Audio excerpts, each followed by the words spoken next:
മതത്തിന്റെ രാഷ്ട്രീയമല്ല, വർഗീയതയുടെ രാഷ്ട്രീയമല്ല, വിദ്വേഷത്തിന്റെ രാഷ്ട്രീയമല്ല, വിഭാഗികതയുടെ രാഷ്ട്രീയമല്ല, ദേശവിരുദ്ധതയുടെ ഫാഷിസ്റ്റ് രാഷ്ട്രീയമല്ല, മറിച്ച് ഭരണഘടന രാഷ്ട്രീയം, ഭരണഘടന ഉയർത്തിപ്പിടിച്ചുകൊണ്ട് രാജ്യത്തെ സജീവമാക്കി അങ്ങനെ ഭാവി രാഷ്ട്രീയമായി സുരക്ഷിതമാക്കാൻ നിങ്ങളത് ഏറ്റെടുക്കണമെന്ന്, വിശ്രമമില്ലാതെ ഏറ്റെടുക്കണമെന്ന് ഒരിക്കൽ കൂടി ഓർമ്മപ്പെടുത്തിക്കൊണ്ട് ആരെല്ലാം ആശങ്കപ്പെടുത്താൻ ശ്രമിച്ചാലും ആശങ്കയ്ക്കപ്പുറത്ത് ആത്മവിശ്വാസത്തോടെ മുന്നോട്ട് പോകാൻ, ആ വഴിയിൽ നമുക്ക് സംഭവിക്കുന്ന പ്രതിസന്ധികളെ സന്തോഷത്തോടെ പുഞ്ചിരിയോടെ അഭിമുഖീകരിച്ച് ഇതൊക്കെ സ്വാഭാവികമാണ്.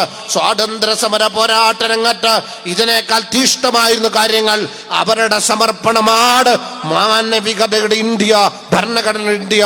ആ സമർപ്പണ മാർഗം മഹത്വമുള്ളതാണെങ്കിൽ അഭിമാനത്തോടെ നമുക്ക് ഏറ്റെടുക്കാൻ കഴിയണം. അങ്ങനെ ജനാധിപത്യം നിലനിൽക്കണം, ഭരണഘടന സംരക്ഷിക്കപ്പെടണം, ഇന്ത്യ ജയിക്കണം, ഫാഷിസം തോൽക്കണം.